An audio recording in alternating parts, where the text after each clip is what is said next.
শিশু নবী কান্না করে, 6 বছর বয়স আমার নবীজির, কিছু তো বুঝে।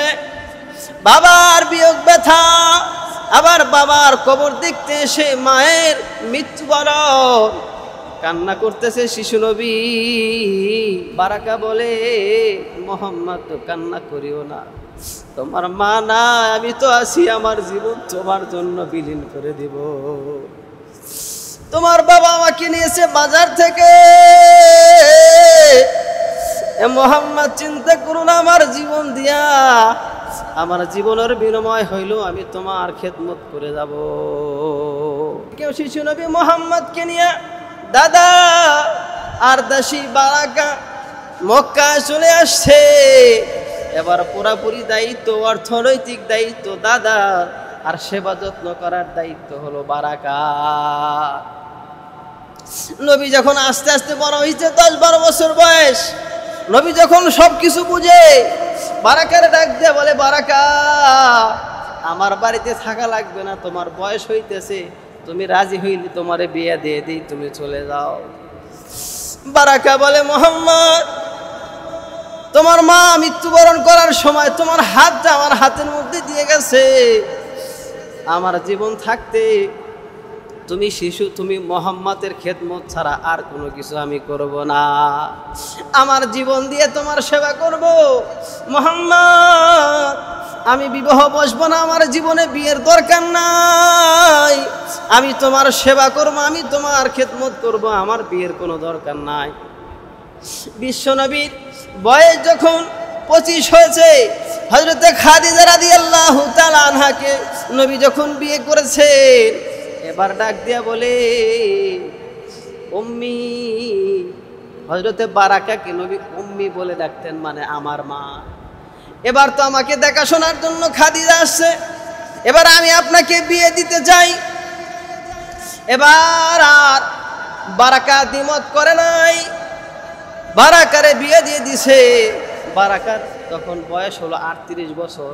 নবী যখন গর্ভে ছিলেন তখন বারাকার বয়স ছিল 13 বছর, আর নবীর 25 বছর, এখন হয়েছে বারাকার বয়স হয়েছে 38 বছর।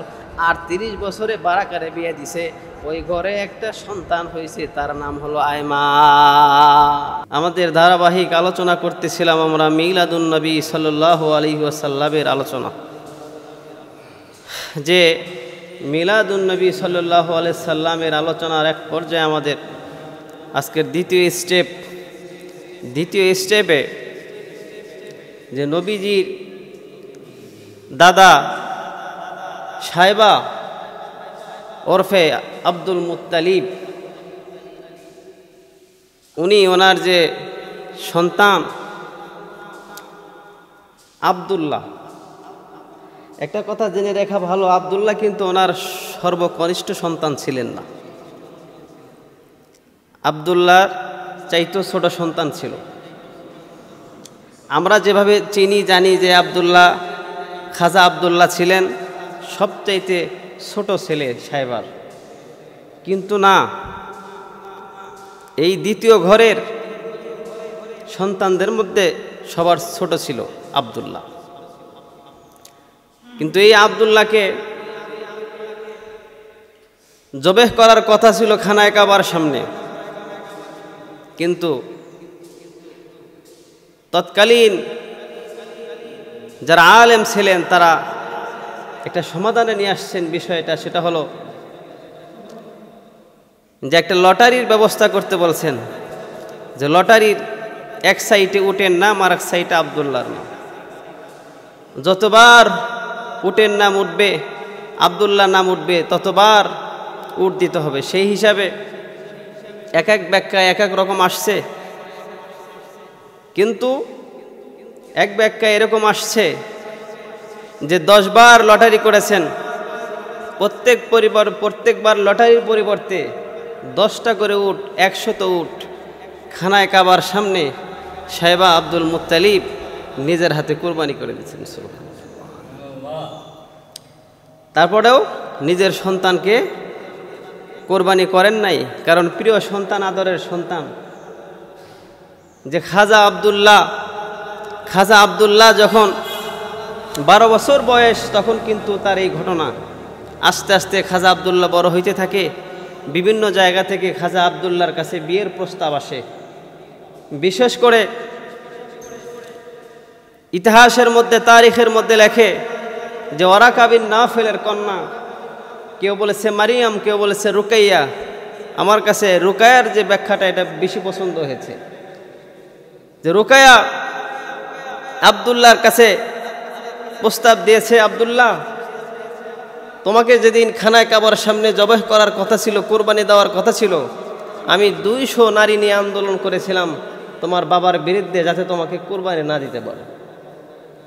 আমি তোমাকে খুব পছন্দ করি আব্দুল্লাহ, আমার ব্যাপারে একটু তোমার বাবার কাছে বলবে যে তোমার বাবা যেন তোমার সাথে আমার বিবাহ দিয়ে দেন।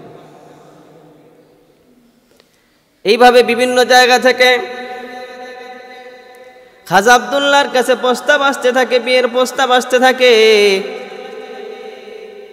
এক পর্যায়ে সাহেবা আব্দুল মুত্তালিব অতিষ্ঠ হয়ে গেল, চিন্তা করলো এইভাবে যদি আমার সন্তানের কাছে বিয়ের প্রস্তাব আসতে থাকে, আমার সন্তানটা নষ্ট হয়ে যাবে, সন্তান আর ভালো থাকবে না। চিন্তা করা যায়, কি করা যায়? চিন্তা করলেন, বড় সন্তানদের সাথে পরামর্শ করলেন কি করা যায়। তোমার ছোট ভাইকে নিয়ে তো বিপদে আছি, বিভিন্ন জায়গা থেকে বিয়ের প্রস্তাব আসে, না জানি আমার সন্তান আব্দুল্লাহ নষ্ট হয়ে যাবে। বড় ভাইয়ারা পরামর্শ দিলেন, ঠিক আছে বাবা, তাহলে আব্দুল্লাহকে বিয়ে করে ফেলেন।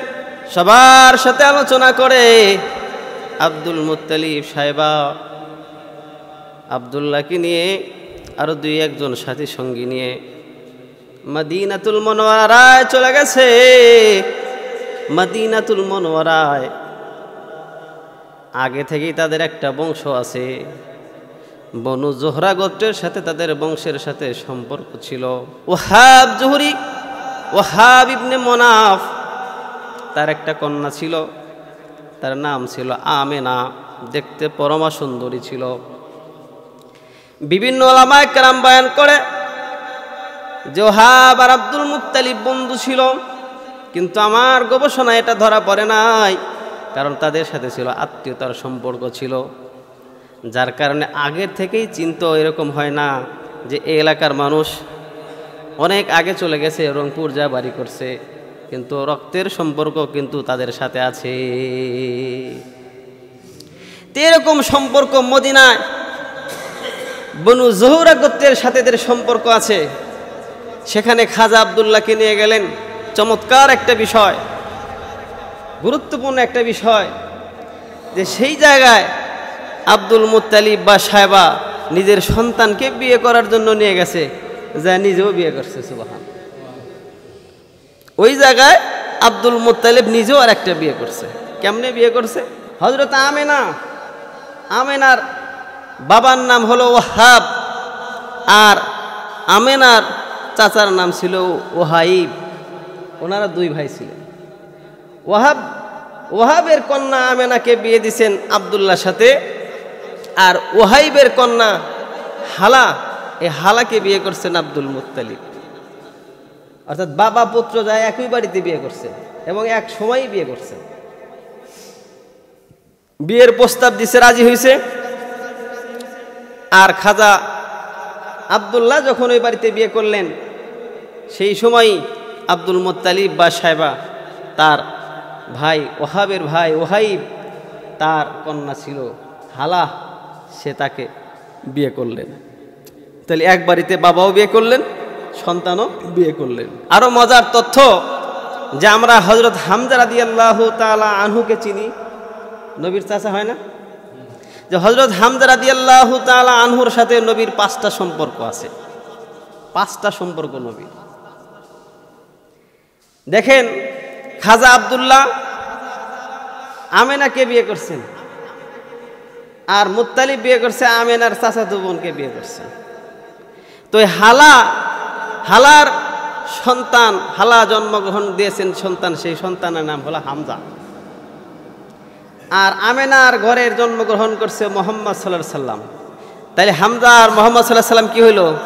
খালাতো ভাই হইল না? খালাতো ভাই কিন্তু সম্পর্ক হইল, একটা সম্পর্ক। আরেকটা সম্পর্ক হলো চাচা সম্পর্ক। কেন? দাদার ছেলে, দাদার ছেলে হওয়ার কারণে চাচা সম্পর্ক। 3 নাম্বার সম্পর্কটা হলো যে হযরত সুয়াইবা যিনি নবীকে দুধ পান করেছেন, উনি হযরত হামজাকেও দুধ পান করেছে। সুবহানাল্লাহ। সেই হিসাবে হামজার দুধ ভাই হয়। 3টা সম্পর্ক গেল। 4 নাম্বার সম্পর্ক হলো যে তিনি একজন সাহাবী ছিলেন, নবীর আস্থাভাজন প্রিয় ভাজন সাহাবী ছিলেন। 4টা। আর 5ম নাম্বার হলো হযরত হামজা যাকে বিয়ে করেছিলেন, হযরত হামজা যাকে বিয়ে করেছিলেন তার শতালো বোনকে বিয়ে করেছিলেন হযরত মুহাম্মদুর রাসূলুল্লাহ সাল্লাল্লাহু আলাইহি সাল্লাম, তার নাম ছিল মাইমুনা। সেই হিসাবে হযরত হামজা নবী আলাইহিস সালাতু ওয়াস সালামের ভাইরা ভাই হয়। তাহলে কয়টা সম্পর্ক হইল? 5টা সম্পর্ক হযরত নবী করিম সাল্লাল্লাহু আলাইহি সাল্লামের সাথে আর হযরত হামজার সাথে। যে হযরত হামজা ওই বাড়িতে হালাকে বিয়ে করেছিলেন যে আব্দুল মুত্তালিব, সেই ঘরেরই সন্তান। আর বিশেষ করে মৌলুদুন নবী সাল্লাল্লাহু আলাইহি ওয়াসাল্লামের ভিতরে 4 জন মহিলা বিশেষ করে নবী আলাইহিস সালাতু ওয়াস সালামের খেদমত করেছেন। আপনারা 3 জনের নাম জানেন, আর একজনের নাম জানেন না। 4 জন মহিষী নারী আমার আপনার পয়গম্বরকে খেদমত করেছেন, আমার আপনার পয়গম্বরকে লালন পালন করেছেন। 1 নম্বরে হলো তার মা আমেনা, হযরতে আমেনা 1 নম্বর তার গর্ভধারিণী মা। 2 নম্বর হযরত সুয়াইবা রাদিয়াল্লাহু তাআলা আনহা, যিনি নবীজিকে দুধ পান করিয়েছিলেন। নবীর প্রথম দুধমাতা হলো হযরত সুয়াইবা রাদিয়াল্লাহু তাআলা আনহা। আর 3 নম্বর হলো নবীর দ্বিতীয় দুধমাতা হযরত হালিমাতুস সাদিয়া রাদিয়াল্লাহু তাআলা আনহা। 4 নম্বর তার মা হলো হযরতে বারাকা ইবনে সালাবা। এই 4 জন মহিষী নারী রাসূলুল্লাহ সাল্লাল্লাহু আলাইহি সাল্লামকে সেবা যত্ন করেছেন, খেদমত করেছেন। নবী এই 4 জনকেই মায়ের মর্যাদা দিয়েছেন। সুবহানাল্লাহ। তাহলে 4 জন রমণী বিশ্বনবী সাল্লাল্লাহু আলাইহি ওয়াসাল্লামের মা। এর মধ্যে 1 নম্বরে আমেনা, হযরত আমেনা যিনি গর্ভধারণ করেছিলেন, বিশ্বনবী রাহমাতুল্লিল আলামিনকে গর্ভধারণ করেছিলেন আমেনা। দুধ পান করিয়েছে 2 জন নারী, একটা হযরত সুয়াইবা রাদিয়াল্লাহু তাআলা আনহা, আর একজন হালিমাতুস সাদিয়া রাদিয়াল্লাহু তাআলা। এই 4 জন মহিষী নারী বিশ্বনবীর কিভাবে সেবা করেছে, আজকে আমাদের সেই আলোচ্য বিষয়, আজকে সে আমাদের আলোচনা। যে হযরত সুয়াইবা রাদিয়াল্লাহু তাআলা আনহা, হযরত আমেনা যেদিন বিশ্বনবী সাল্লাল্লাহু আলাইহি ওয়াসাল্লামকে দুনিয়াতে ভূমিষ্ঠ করিয়েছেন, জন্ম দিয়েছেন যেদিন, সেদিন হযরত সুয়াইবা আবু লাহাবের বাদী ছিল, আবু লাহাবের দাসী ছিল। আবু লাহাবের দাসী মুহাম্মদ সাল্লাল্লাহু আলাইহি সাল্লাম দুনিয়া আসছে এমন খবরটা আবু লাহাবের কাছে পৌঁছে দিয়েছিল। আর আবু লাহাব এই খুশিতে আত্মহারা হয়ে তার গোলাম, তার বাদী সুয়াইবাকে আজাদ করে দিয়েছিলেন। সুবহানাল্লাহ। তিনি সাহাবী হয়েছিলেন, মহিলা সাহাবীদের মধ্যে তিনি অন্যতম ছিলেন। তিনি যুদ্ধে অংশগ্রহণ করেছিলেন। হযরত সুয়াইবা রাদিয়াল্লাহু তাআলা আনহা নবীজিকে, নবীর মা দুধ পান করিয়েছেন 2 দিন 3 দিন, তারপরে 2-3 দিন পান করিয়েছেন হযরত সুয়াইবা রাদিয়াল্লাহু তাআলা। আর এই সময় হযরত হামজাকেও সুয়াইবা রাদিয়াল্লাহু তাআলা আনহা দুধ পান করাইছেন। অনেক ইতিহাসবিদরা বলেন যে হযরত নবীর চাচা হামজা 4 বছরের বড় ছিল, কিন্তু অনেক গবেষণা করে দেখা গেছে না, 4 বছরের বড় ছিল না, হয়তো 2-1 মাস ডিফারেন্ট ছিল। কারণ একই সাথে একই বাড়িতে বিয়ে করেছিল 2 বাপ পুতে। আর হযরত আমেনা মুহাম্মদ সাল্লাল্লাহু আলাইহি সাল্লামকে যে জন্ম দিয়েছিলেন বেশি সময় নেয়নি, সেই হিসাব করতে দেখা যায় যে হযরত হামজা আর বিশ্বনবী মুহাম্মদুর রাসূলুল্লাহর মধ্যে বয়সে তেমন পার্থক্য ছিল না, 2-4 মাস হতে পারে, আর বেশি না। তাহলে 4 জন মহিষী নারীর মধ্যে অন্যতম একজন নারী ছিলেন হযরতে সুয়াইবা রাদিয়াল্লাহু তাআলা আনহা। যিনি নবীজিকে দুধ পান করিয়েছিলেন। নবীর জন্মের সংবাদটা যখন আবুল আহাবের কাছে পৌঁছে দিয়েছিলেন, আবুল আহাব সাথে সাথে সোহাইবাকে আজাদ করে দিয়েছিলেন। সুবহানাল্লাহ। এর পরের স্টেপে দ্বিতীয় দুধ মাতা হলো হযরত হালিমাতুস সাদিয়া রাদিয়াল্লাহু তাআলা আনহা, যিনি সাদ গোত্রের একজন মহিলা ছিলেন। এত সৌভাগ্যবান মহিলা ছিলেন হযরত হালিমা রাদিয়াল্লাহু তাআলা আনহা। গরিব মানুষ ছিলেন, বাড়িতে উট বকরি সব কিছুই ছিল, কিন্তু সেখানে ওই উটনি দুধ দিত না, বকরি তেমন দুধ দিত না। তায়েফের মানুষের একটা বৈশিষ্ট্য ছিল, তারা মক্কাতুল মুকাররমায় শহরের ভিতরে দল বেঁধে ঢুকত, আর ওই শহরের নবজাতক সন্তানদেরকে লালন পালন করার জন্য তায়েফে নিয়ে আসতো এবং তাদেরকে ভাষা শিক্ষার জন্য তারা গ্রামে তাদেরকে বসবাস করাইতো। তাইফ থেকে একবার বড় একটা কাফেলা বের হয়েছে। এই কাফেলা মক্কাতুল মুকাররমায় ঢুকছে।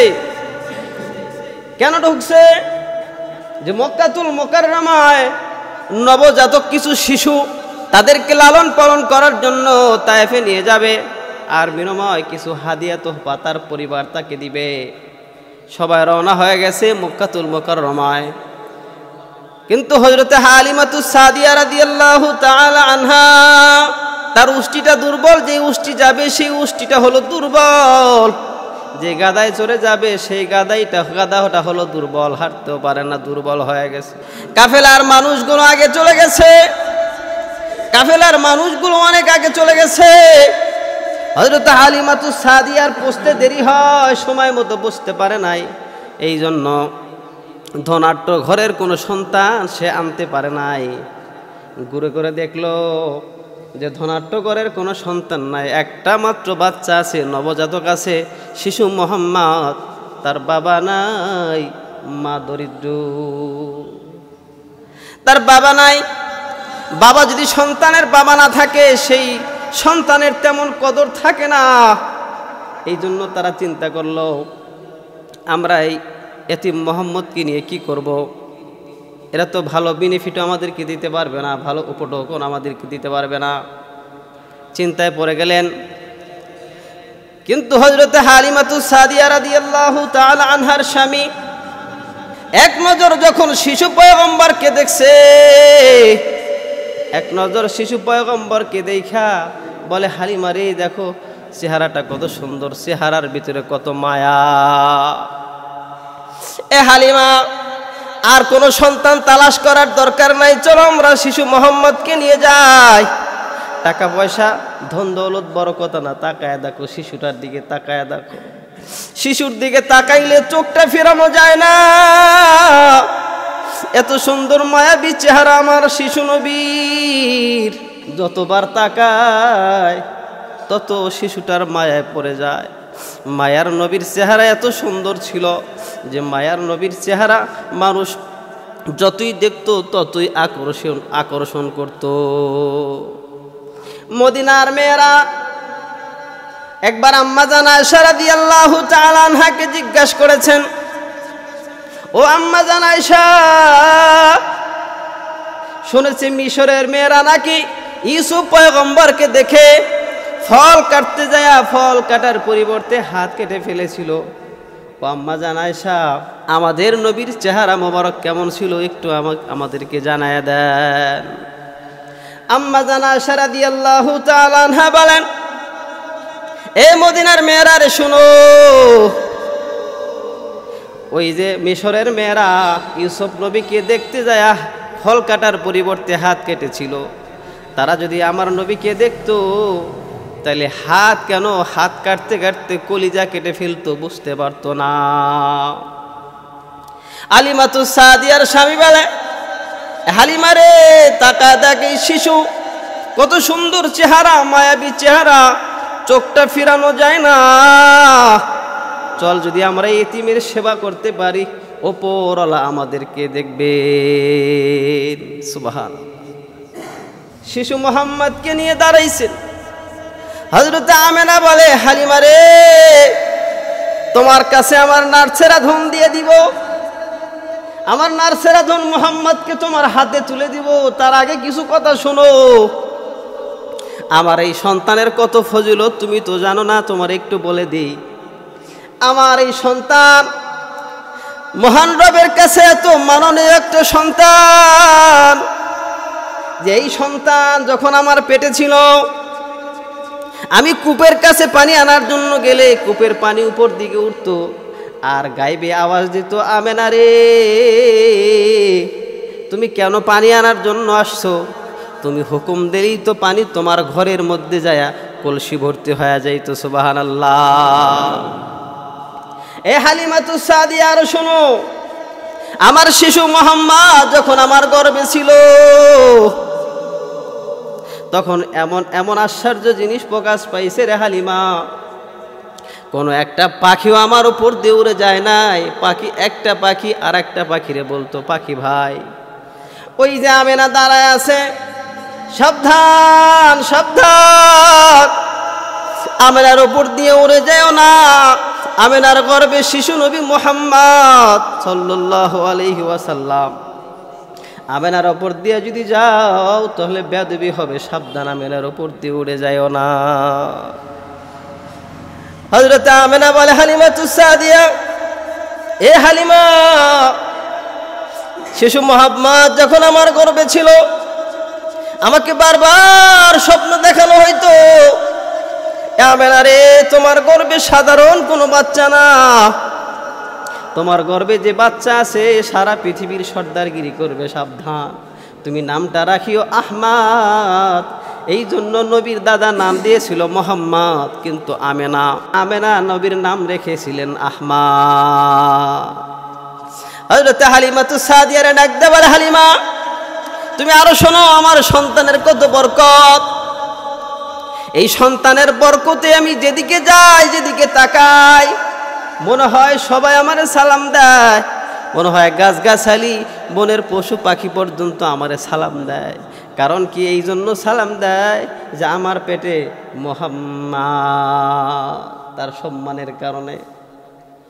এ হালিমা শোনো, আমার সন্তান যখন আমার গর্ভে ছিল, আমি একদিন দেখি আমার গর্ভ থেকে একটা আলো সিরিয়ার দিকে বের হইছে। ওই আলোর কারণে তাকা দেখলাম এখান থেকে এত দূর সিরিয়া, ওই আলোর কারণে সিরিয়ার প্রাসাদ স্পষ্ট দেখা যায়। সাবধান, আমার সন্তানের সাথে ভালো ব্যবহার করবা, ভালোভাবে চলবা, আমার সন্তানের খেদমত করবা, উপরওয়ালা তোমার ভালো করবে। হযরত হালিমাতুস সাদিয়া রাদিয়াল্লাহু তাআলা শিশু নবী মুহাম্মদকে কোলে নিছে। এর আগে তার একটা সন্তান, দুধের সন্তান ছিল, তার নাম ছিল আব্দুল্লাহ। নবীর দুধ ভাইয়ের নামও আব্দুল্লাহ, নবীর বাবার নামও আব্দুল্লাহ। হযরত হালিমাতুস সাদিয়ার ঘরে যে সন্তান আব্দুল্লাহ ছিল, হযরত হালিমা ছিলেন দুর্বল একজন নারী। তার এই সন্তান আব্দুল্লাহ ঠিক মতো দুধ পেত না, খাবার পেত না, রাতে কান্নাকাটি করত।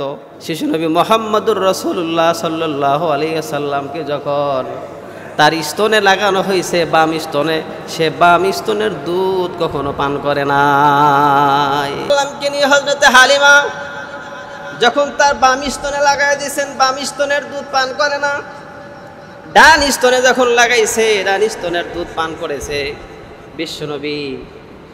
আর কখনোই নবীজি বাম স্তনের দুধ পান করে নাই, কারণ বিশ্বনবী যারা হয়, যারা নবী হবে, যারা ওলি হবে, আল্লাহ তাআলা তাদের মধ্যে আগে থেকেই কিছু নির্ধারিত গুণাগুণ দিয়ে দেয়। সুবহানাল্লাহ। বিশেষ করে যারা নবী হবেন তাদের মধ্যে আল্লাহ তাআলা ন্যায় আদলের ইনসাফের গুণাগুণ দিয়ে দেয়। সুবহানাল্লাহ। দুই স্তন যদি খায় ফেলেন, পান করেন, তাই তার দুধ ভাই কি খাবে? এই জন্য এক স্তন নবী পান করতেন, আর এক স্তন তার ভাইয়ের জন্য রেখে দিতেন। সুবহানাল্লাহ। হযরত হালিমাতুস সাদিয়া রাদিয়াল্লাহু তাআলা আনহা বলেন, আমি যখন তায়েফ থেকে আসতাম, দুর্বল উষ্টি নিয়ে আর দুর্বল গাদা নিয়ে আসলাম, সবার পিছে পড়েছিলাম। কিন্তু যখন আমি মক্কাতুল হালিমাতুস সাদিয়ার একজন কন্যা সন্তান ছিল, আব্দুল্লাহর ইমিডিয়েটলি বড়। মাঝে মাঝে বিশ্বনবীকে, শিশু নবীকে ওই কন্যা সন্তানটা মাঝে মাঝে কোলে নিয়ে থাকতো। সুবহানাল্লাহ। আমার আপনার নবী বিশ্ব নবী রাহমাতুল লিল আলামিন সর্বপ্রথম যেদিন কথা বলেন, সর্বপ্রথম যখন যেদিন বাক্য উচ্চারণ করেন, সেদিন এই বাক্য উচ্চারণ করেছিলেন আলহামদুলিল্লাহি হামদান কাসীরান তাইয়িবান মুবারাকান ফি। হযরত হালিমাতুস সাদিয়ার কন্যা বলে, বিশ্বনবী মুহাম্মদুর রাসূলুল্লাহ সাল্লাল্লাহু আলাইহি সাল্লাম আমার কোলের মধ্যে সর্বপ্রথম যে বাক্য উচ্চারণ করেছিল, সেই বাক্যটাই বাক্য ছিল যা আলহামদুলিল্লাহি হামদান কাসীরান তাইয়িবান মুবারাকান ফি। এই কালেমা ছিল নবীজির সর্বপ্রথম কালিমা। আর ওই কন্যার হালিমাতুস সাদিয়ার কন্যার কোলের মধ্যে থাকতে মাঝে মাঝে হযরত জিবরাইল আসতো, আর নবীজি তাকা দেখতেন আরশের দিকে, মাঝে মাঝে হযরত জিবরাইলকে দেখতেন। সুবহানাল্লাহ। ইতিহাস সাক্ষী বিশ্ব নবী রাহমাতুল লিল আলামিন হালিমাতুস সাদিয়ার বাড়িতে 6 বছর অবস্থান করেছে। এই 6 বছরের মধ্যে 6ষ্ঠ বছরে যায় নবীজি দুধভাই আব্দুল্লাহর সাথে বকরি চড়াতে গিয়েছিলেন, মাঠে খেলতে গিয়েছিলেন। এ সময় হঠাৎ করে দেখেন দুইজন সাদা পোশাকধারী দুইজন লোক আসছে। এই দুইজন লোক আসিয়া বিশ্বনবীকে জমিনের মধ্যে শোয়া দিছে। বিশ্বনবীকে জমিনের মধ্যে শোয়া বিশ্বনবীর বুকটা ফেড়েছে, বিশ্বনবীর ওপেন হার্ট সার্জারি করেছে, নবীজি বুকটা ফাড়ি দিয়েছে, আর বুকটা ফাড়ি দিয়ে হৃৎপিণ্ডটা বের করেছে। হৃৎপিণ্ড বের করে জমজমের পানি দিয়া ধুয়ে পরিষ্কার পরিচ্ছন্ন করে দিয়েছে। সুবহানাল্লাহ। এখানে প্রশ্ন আসতে পারে যে পয়গম্বরদের দিল কি খারাপ হয় কখনো? পয়গম্বরদের দিল খারাপ হয় না, নবীদের দিল খারাপ হয় না, তাহলে কেন তার কলবকে হৃৎপিণ্ডকে আবার পরিষ্কার করতে হলো, জমজম কূপ দেওয়া হলো? এটা হলো বিশ্বনবীর কলবের নূর আরো বাড়ার জন্য দিয়েছেন। সুবহানাল্লাহ। কিতাবের মধ্যে আসছে বিশ্বনবীর ওপেন হার্ট সার্জারি 4 বার হয়েছিল, কোন ব্যাখ্যায় আসছে 3 বার হয়েছিল। একবার হলো নবীজির বয়স যখন 6 বছর হালিমাতুস সাদিয়ার বাড়িতে, আর দ্বিতীয়বার হলো বিশ্বনবীর উপর যখন কোরআন অবতীর্ণ হয় তখন, আর তৃতীয়বার হয়েছিল বিশ্বনবীকে যখন আল্লাহ তাআলা মেরাজে ডেকেছিলেন, তখন ওপেন হার্ট সার্জারি হয়েছিল। এবার বিশ্বনবীর দুধভাই আব্দুল্লাহ দেখলেন যে 2 জন সাদা পোশাকধারী লোক আসিয়া আমার ভাই মোহাম্মদকে জমিনের মধ্যে শোয়া দিছে আর তার বুকটা ফাড়ি দিয়েছে। দুধভাই আব্দুল্লাহ দৌড়ে বাড়িতে আসছে। বাড়িতে এসে বলে, মা হালিমা, আম্মা জান, কারা যেন আসিয়া আমার দুধভাই মোহাম্মদকে জমিনের মধ্যে শোয়া তার বুকটা ফাড়ি দিয়েছে, আর তার বুকের ভিতর থেকে কি যেন বের করতেছে। হালিমাতুস সাদিয়া অস্থির হয়ে গেল, পেরেশান হয়ে গেল। আমি মক্কা থেকে এই শিশু মোহাম্মদকে লালন পালন করার জন্য আনছি, এখন যদি এই সন্তানের কিছু হয়ে যায় আমি কিভাবে জবাব দেব? আমার জবাব দেওয়ার কোনো কিছু থাকবে না। হযরতে হালিমাতুস সাদিয়া দৌড়ায় মাঠে যায়, যা দেখে আমার নবী বসে আছে। আমার নবীর চেহারা বিমর্ষ চেহারা লাল টকটকে হয়ে গেছে। সুবহানাল্লাহ। জায়গায় হাত দিয়ে বলে, বাবা মোহাম্মদ, কি হয়েছে তোমার? বিশ্বনবী বলেন, শিশু নবী বলেন, মা, আমি খেলাধুলা করতেছিলাম, কোত্থেকে যখন 2 জন লোক আসলো, তারা আমাকে জমিনের মধ্যে শোয়া দিল, আর আমার বুকটা ফাড়ি দিয়ে কি যেন বের করলো, আবার কি যেন ঢুকায়া দিল। মা, এইটুকু আমি দেখেছি, আর কিছুই দেখি নাই। হযরতে হালিমাতুস সাদিয়া পেরেশান হয়ে গেছেন। তাড়াতাড়ি করে জ্যোতিষীর বাড়ি নিয়ে যায়। জ্যোতিষী মহিলা জ্যোতিষী যা বলে, দেখো তো আমার শিশু মোহাম্মদের কি হয়েছে। শিশু মোহাম্মদকে জ্যোতিষী পাইয়া গণনা করতেছে, গণনা করে দেখে ইনি হলেন আখিরি জামানার পয়গম্বর শিশু নবী মুহাম্মদুর রাসূলুল্লাহ। এই ভবিষ্যৎবাণী করেছেন। আর ডাক দিয়ে বলেছে, এ মক্কাবাসী, তোমরা কোথায় আছো? দেখো তোমাদের শত্রু বের হয়ে গেছে, মুহাম্মাদের জন্ম হয়ে গেছে। দেখো এটাই তোমাদের শত্রু, তোমাদের বাপ দাদার বংশ বুনিয়াদ ধর্ম সব শেষ করে দিবে আর নিজের ধর্ম প্রচার করবে। তাড়াতাড়ি আসো, এই মুহাম্মদকে হত্যা করো, আমাকে হত্যা করে দাও। তাড়াতাড়ি হত্যা করো। হালিমা তো সাদিয়া কয়, পাগলের বকন বকনে, শিশু বাচ্চা নিয়ে এসি দেখানোর জন্য আর তুমি যা তা বলতেছো। এইভাবে 6 বছর পর্যন্ত হযরত হালিমাতুর সাদিয়া রাদিয়াল্লাহু তাআলা আনহার বাসায় ছিলেন। আর যখন বাসায় থাকতেন হযরত হালিমাতুর বাসায়, তখন বরকত যে একবারে ভরে গেছে ঘর, যে হযরত হালিমাতুর সাদিয়ার বকরিতে এখন দুধ দেয়, উষ্টি এখন দুধ দেয়, আর কোনো অভাব অনটন হালিমাতুর বাড়িতে নাই। আশেপাশের মহিলারা বলে, তোমরা কোন জায়গায় ভেড়া বকরি চড়াও, আর হালিমার ভেড়া বকরি কোথায় চড়ায়? তাদের উষ্টি দুধ দেয়, বকরি দুধ দেয়, আমাদের বকরি উষ্টি কেন দুধ দেয় না? সবার বাড়ি থেকে মুহাম্মদুর রাসূল ঢুকছে, বলেন সবার বাড়িতে কি মুহাম্মদুর রাসূল ঢুকছে? ঢোকে নাই। তাইলে সবাই কেন বরকত পাবে? বিশ্বনবীর বরকতে হালিমাতুস সাদিয়ার বাড়িতে বকরিগুলো দুধ দেয়।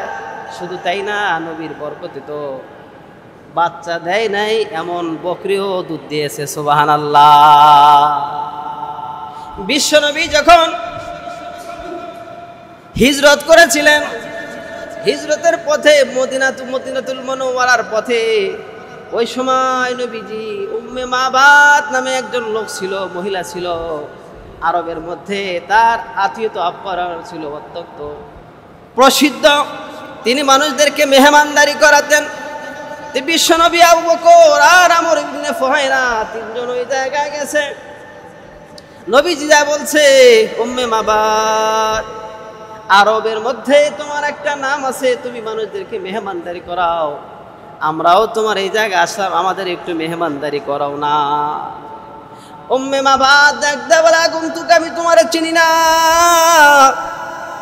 তুমি ভালো শুনেছো, আমি আরবের মধ্যে সবচাইতে বেশি দানবীর, মানুষের মেহমানদারিতে পাকা, কিন্তু আফসোস আমার সব বকরিগুলো দূরে চলে গেছে, দূরে রাখার জন্য গেছে, আমার এখানে তো বকরি নাই। একটা মাত্র বকরি আছে, রুগ্ন শুকনো একটা বকরি আছে, তাও ঘরের কোনায় শুয়ে আছি। বিশ্বনবী বলে, উম্মে মাবাত রে, ওই বকরি থেকে দুধ দহন করে আমরা খাইতে চাই, তুমি কি বলো? উম্মে মাবাত বলে, আগন্তুক, তুমি কি পাগল হয়েছো? ওই বকরিটা অসুস্থ, আবার ওই বকরিটা বাচ্চাও দেয় নাই, তাইলে কেমনে সেখান থেকে তুমি দুধ দহন করবা? নবীজি বলে, উম্মে মাবাত একটু অনুমতি দাও, চেষ্টা করে দেখি। অনুমতি দিয়েছে, একটা পাত্র দিয়েছে, দুধের একটা পাত্র দিয়েছে। বিশ্বনবী মুহাম্মদুর রাসূলুল্লাহ সাল্লাল্লাহু আলাইহি সাল্লাম ওই বকরির কাছে যখন গেছে, বকরি সুস্থ হয়ে গেছে, বকরির বাটে যখন হাত দিয়েছে, নবীর হাতের বরকতে দুধ বের হয়ে গেছে। সুবহানাল্লাহ। বিশ্বনবী দুধ পান করেছে, আবু বকর দুধ পান করেছে, আমর ইবনে ফুহায়রা দুধ পান করেছে। উম্মে মাবাতকে বলে, উম্মে মাবাত, তুমি একটু পান করিয়ে নাও। সুবহানাল্লাহ। উম্মে মাবাত ডাক দেয়া বলে, আগন্তুক, তোমাকে আমি কোনোদিনও দেখি নাই, তোমাকে আমি চিনি না, তবে আমার জীবনে তোমার মতো কোনোদিন মেহমান আমি কোনোদিন দেখি নাই। যে বাচ্চা হয় নাই এমন বকরির থেকেও তুমি দুধ দহন করতে পারো, তোমার হাতে আল্লাহ তাআলা এত বরকত দিয়ে দিয়েছেন। সুবহানাল্লাহ। সেই হাতই তো হযরত হালিমাতুস সাদিয়ার বাড়িতে ঢুকছে, যার কারণে হালিমাতুস সাদিয়ার বকরির মধ্যে দুধে ভরপুর হয়ে গেছে। সুবহানাল্লাহ। হযরত বিশ্বনবী রাহমাতুল লিল আলামিন হযরত হালিমাতুস সাদিয়াকে আম্মা ডাকতেন, আম্মার মতো মায়ের মতো সম্মান করতেন। একবার অনেক সাহাবী এক জায়গায় বসে আছে, আর হযরত হালিমাতুস সাদিয়া ওই জায়গা দিয়ে যাইতেছেন, মুহাম্মদ সাল্লাল্লাহু আলাইহি সাল্লামের সাথে কথা বললেন, আর হযরত হালিমাতুস সাদিয়া রাদিয়াল্লাহু তাআলা আনহা বিশ্বনবীর হাতে হাত দিয়ে সাহাবীত্ব গ্রহণ করেছিলেন। সুবহানাল্লাহ। তো অনেকগুলো সাহাবায়ে কেরাম বসে আছেন। এমন সময় হযরতে জীর্ণ শীর্ণ একজন বৃদ্ধা হযরত হালিমাতুস সাদিয়া ওই রাস্তা দিয়ে যাইতেছিলেন। নবীর গায়ের মধ্যে সুন্দর চাদর ছিল, এই চাদরটা বিছায় দিয়ে বসলেন যে, আম্মা জান, আপনি একটু এই জায়গায় বসেন, কথা বলি। সাহাবীরা আশ্চর্য হয়ে গেছে, হাই রে হায়, আমরা নবীকে সম্মান করি, নবীকে জান প্রাণ দিয়ে ভালোবাসি, আর এমন মানুষ নবীর কাছে আসছে, নবী তাকে বিছনা বিছায়া দেয় বসার জন্য। সুবহানাল্লাহ। হালিমাতুস সাদিয়া যখন চলে গেলেন, সাহাবায়ে কেরাম বলেন, ওগো নবীজি, ওগো আল্লাহর হাবিব, এই লোকটা, এই মহিলাটা কে ছিল আমাদের একটু বলেন। হযরতে বিশ্বনবী রাহমাতুল্লিল আলামিন বলেন, সাহাবায়ে কেরাম রে শোনো, উনি আমার দুধ মাতা হযরতে হালিমাতুস সাদিয়া রাদিয়াল্লাহু তাআলা আনহা। আমাকে কষ্ট করে লালন পালন করেছেন, আমি তাকে মা ডাকি, উনি আমার মা। আবার আমার কাছে বায়াত গ্রহণ করেছে, ইসলাম গ্রহণ করেছে। এই ইসলামের মধ্যে 4 জন নারী বিশ্বনবী রাহমাতুল্লিল আলামিনকে খেদমত করেছেন। তার মধ্যে একজন হলো তার মা, দ্বিতীয় জন হলো হযরতে সুয়াইবা, তৃতীয় জন হলো হযরতে হালিমাতুস সাদিয়া, আর চতুর্থ জন হলো হযরতে বারাকা ইবনে সালাবা। হযরত বারাকা ইবনে সালাবা, এটা আপনারা উম্মে আমান হিসেবে চেনেন, কিন্তু উম্মে আমান তো পরে হয়েছে। হযরতে বারাকা খাজা আব্দুল্লাহ যখন আমেনাকে বিয়ে করে বাড়িতে নিয়ে আসে, আপনারা জানেন যে ইসলামী অর্থনীতি যার যার তার তার ব্যক্তিকেন্দ্রিক অর্থনীতি, যে খাজা আব্দুল্লাহ যেই বাড়িতে থাকে, আমেনাকে নিয়া যেই ঘরে থাকে, সেখানে তো আর কেউ নাই। খাজা আব্দুল্লাহ চিন্তা করলেন, আমি তো ব্যবসার জন্য যাব, আমি একা একা আমিনারে কেমনে রেখে যাই। খাজা আব্দুল্লাহ বাজারে ঢুকছে একদিন, বাজারে দেখে বাজারের কোনার মধ্যে এক কোনায় কয়েকটা দাসী আর গোলাম আছে, ক্রয় বিক্রয়ের জন্য রাখা হয়েছে। তার মধ্যে একজন জীর্ণ শীর্ণ, একবারে হালকা একজন নারী, একজন মেয়ে, আফ্রিকান একজন কালো মেয়ে। এই কালো মেয়ে দাঁড়িয়ে আছে, চেহারার মধ্যে মায়া। বিশ্বনবীর বাবা খাজা আব্দুল্লাহ আগায় গেছেন, আগায় যা কথা বলছেন তার মালিকের সাথে, আর ওই মেয়েটার দিকে তাকায় দেখে মেয়েটার চেহারার মধ্যে এত মায়া, এত একবারে দুর্বল, একবারে হালকা, ভালো লাগছে, মায়া হয়েছে। এই জন্য বলছে যে এই মেয়েটারে আমি কিনে নিতে চাই। মেয়েটার নাম হলো বারাকা। ঘরে আনছে, ঘরে না দেখে অস্বাভাবিক বরকত, তার কারণে ঘরে যখন বারাকা আসছে, তার ঘরের মধ্যে বরকত হয়ে গেছে। সুবহানাল্লাহ। বারাকারে ঘরে নিয়ে আসছে, আমেনারে বলছে, আমেনা, তোমার জন্য একজন বাদী নিয়ে আসলাম, দেখো কালো হইলেও চেহারাটা কত সুন্দর, কত মায়া ওর চেহারার মধ্যে, দেখো এখন তোমাকে একা থাকতে হবে না, আমি যখন ব্যবসার জন্য সিরিয়াতে যাব তখন তুমি ওরে নিয়েই থাকতে পারবা, তোমার ভয়ের কোনো কারণ নাই। খাজা আব্দুল্লাহ কয়েকদিন পরে ব্যবসার জন্য সিরিয়াতে যায়। সিরিয়া থেকে ব্যবসা করার পথে, আসার পথে মাদিনাতুল মুনাওয়ারায় যখন আসছে, অসুস্থ হয়ে পড়ছে। অসুস্থ হয়ে পড়লে কাফেলার সব লোক মক্কায় চলে আসছে। মক্কায় চলে আইসা খাজা আব্দুল মুত্তালিব সাহেবারে বলছে, তোমার ছেলে অসুস্থ। বড় ছেলে হারেসাকে পাঠাইছে, যাও তো তোমার ভাই, ছোট ভাই অসুস্থ, যাও নিয়ে আসো গা। যা দেখে যে খাজা আব্দুল্লাহ আরো কয়েকদিন আগেই ইন্তেকাল করছেন, আর তাকে দাফন করে রাখা হয়েছে। এবার খাজা আব্দুল্লাহ কি জায়গায় দাফন করছে, তারপর খবর নিয়ে আসছে হারেসা। অথচ এই সময় কিন্তু বিশ্বনবীর জন্ম হয় নাই, বিশ্বনবী তখন তার মাতৃগর্ভে আছে। এই অবস্থায় দেখাশোনা করেন ওই যে বারাকা ইবনে সালাবা, ওই মেয়েটাই দেখাশোনা করে। একদিন স্বপ্ন দেখে, হযরত আমেনার স্বপ্ন দেখে যে চাঁদের মতো ফুটফুটে একটা বাচ্চা তার কোলের মধ্যে আসছে। আর এই স্বপ্নের কথা বারাকারে বলতেছে, বারাকা, আমি যে আজকে এই স্বপ্ন দেখলাম। আর বারাকা বলে যে হযরত আমেনা, আল্লাহ তাআলা আপনাকে একটা ফুটফুটে সুন্দর একটা বাচ্চা দান করবেন। সুবহানাল্লাহ। হযরত আমেনা যখন হযরতে মুহাম্মদুর রাসূলুল্লাহ সাল্লাল্লাহু আলাইহি সাল্লামকে গর্ভধারণ করেছিলেন, সেবা শুশ্রূষা করেছে ওই বারাকা ইবনে সালাবা, ওই মেয়েটা সেবা শুশ্রূষা করেছে। মাঝখানে 6টা বছর নবীর সেবা করতে পারে নাই, কিন্তু তারপরেও এই দাসী নবীর বাড়ি ছেড়ে যায় নাই। 6 বছর বয়সে যখন নবী আমার হালিমাতুস সাদিয়ার বাড়ি থেকে মক্কায় চলে আসে, এবার শিশু নবী বায়না ধরে, আমি আমার বাবার কবর দেখতে চাই। আমার বাবা কোথায়? আমার বাবার কবরটা একটু দেখতে চাই। ইতিহাসের মধ্যে আপনারা শুনছেন যে উম্মে আয়মানকে নিয়ে, বারাকাকে নিয়ে বিশ্বনবীর মা আমেনা সেই জায়গায় যায়। না, এত দূরের পথ, মক্কা থেকে মদিনা 434 কিলো রাস্তা। এত দূর রাস্তা শুধু 2 জন মহিলা মানুষ যেতে পারবে না। এই জন্য আব্দুল মুত্তালিব নবীর দাদা সহ 3 জনে সেই জায়গায় রওনা হয়ে গেছে। সুবহানাল্লাহ, রওনা হয়ে গেছে। প্রতিমধ্যে হযরত আমেনা অসুস্থ হয়ে গেছে। অসুস্থ হওয়ার পর হযরত আমেনা সেখানে ইন্তেকাল করে গেছে। ইন্তেকালের পূর্বে যখন ভীষণ অসুস্থ, আমেনা শিশু নবী মুহাম্মদের হাতটা বারাকা ইবনে সালাবার হাতের মধ্যে দিয়া বলে, বারাকা রে, আমার শিশু মুহাম্মদকে একটু দেখা রাখো। ওর বাবাও নাই, আমি হয়তো বাঁচবো না, আমার শিশু মুহাম্মদকে একটু দেখা রাখিও। শিশু নবী কান্না করে। 6 বছর বয়স আমার নবীজির, কিছু তো বুঝে। বাবার বিয়োগ ব্যথা, আবার বাবার কবর দেখতে এসে মায়ের মৃত্যুবরণ, কান্না করতেছে শিশু নবী। বারাকা বলে, মুহাম্মদ তো কান্না করিও না, তোমার মা না, আমি তো আছি, আমার জীবন তোমার জন্য বিলীন করে দিব। তোমার বাবা আমাকে নিয়েছে বাজার থেকে, মুহাম্মদ চিন্তা করুন, আমার জীবন দিয়া, আমার জীবনের বিনিময় হইল আমি তোমার খেদমত করে যাব। কেউ শিশু নবী মুহাম্মদকে নিয়ে দাদা আর দাসী বারাকা মক্কায় চলে আসছে।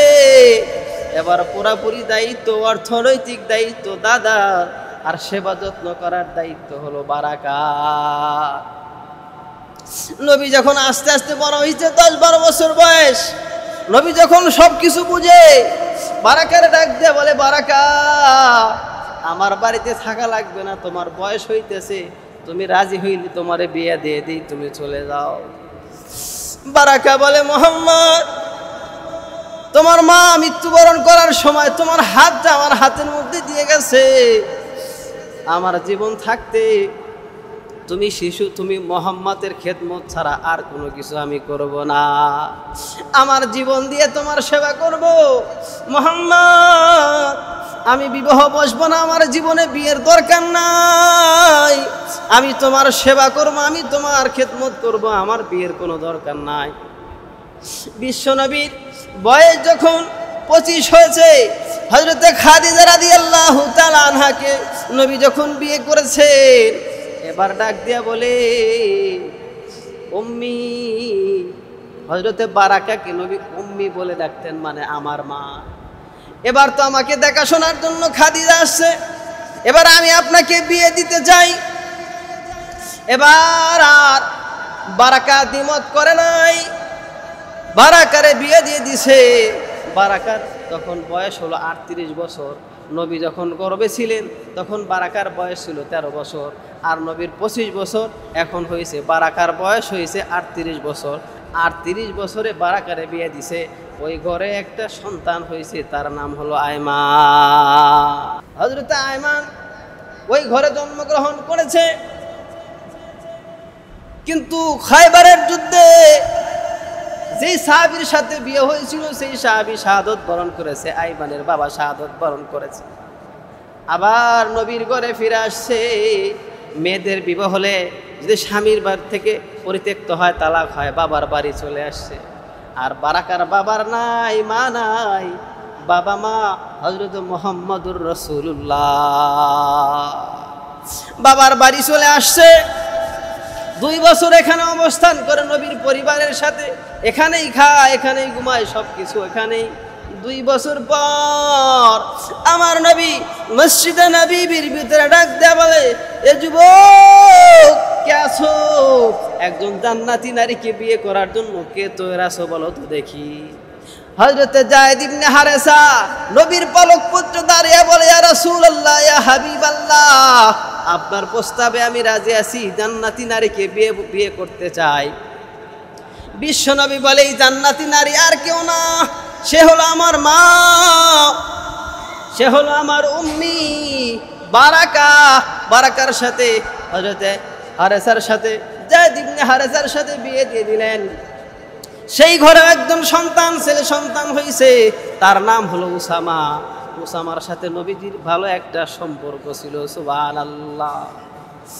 এই যে বারাকা, এবার এই হযরত যায়েদ ইবনে হারাসা মুতার যুদ্ধে ইন্তেকাল করেন।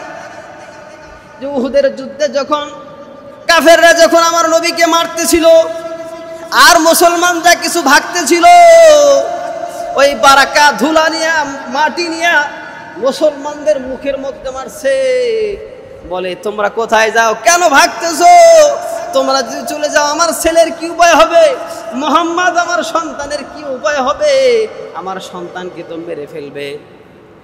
তাড়াতাড়ি যাও, আমার সন্তানের কাছে যাও, আমার সন্তানের চতুর্পার্শ্বে ঢাল হয়ে দাঁড়াও। ওই বারাকার কথায় সাহাবায়ে কেরাম আবার তাড়াতাড়ি যাই আমার নবীর চতুর্দিকে ঘেরাও করে রাখছে, আর আমার নবীকে তারা শাহাদত বরণ করাইতে পারে না। সে একজন মহিষী নারী, যিনি হলেন বারাকা ইবনে সালাবা, যে যার কথাটা অনেকে জানেই না, যার আলোচনা হয় না, যে সবচাইতে বেশি নবীর সেবা যত্ন করেছেন, তার নাম বারাকা ইবনে সালাবা। শুধু তাই না, নবী যেদিন ইন্তেকাল করেছিলেন, বারাকা ইবনে সালাবা তখনও জীবিত ছিলেন। নবীর ইন্তেকালে উনি গড়াগড়ি করে কাঁদতেছিলেন, ধুলামলিন হয়ে কাঁদতেছিলেন। আহারে, আমার শিশু, আমার মোহাম্মদ, আমার সন্তান মোহাম্মদ দুনিয়া ছেড়ে চলে গেছে, আমি এই বেদনা সহ্য করতে পারি না। নবী জীবিত থাকতে সাহাবায়ে কেরামকে, আবু বকর, উসমান, ওমর, আলীকে ডাক দিয়ে বলেছিলেন, তোমরা আমার মাকে দেখে রেখো, আমি যদি মারা যাই আমার মা যেন কষ্ট করে না, বারাকা যেন কষ্ট করে না, আমার মাকে তোমরা দেখে রেখো। সুবহানাল্লাহ। যে চিনি হলেন বারাকা ইবনে সালাবা, যার আরেকটা নাম আমরা চিনি, সেটা উম্মে আয়মান, অর্থাৎ আয়মানের মা। তার লম্বা চূড়া ইতিহাস, অথচ এই মহিষী নারী সম্পর্কে আমাদের কোনো ধারণাই নেই। তা আল্লাহ তাআলা যেন আমরা যেই বিষয়গুলো আলোচনা করলাম, আমাদের নবী, বিশ্ব নবী রহমতুল্লিল আলামিনের প্রতি মহব্বত আর ভালোবাসা নিয়ে আল্লাহ তাআলা আমাদের কবরে যাওয়ার তৌফিক দান করেন। সকলে বলে আমিন।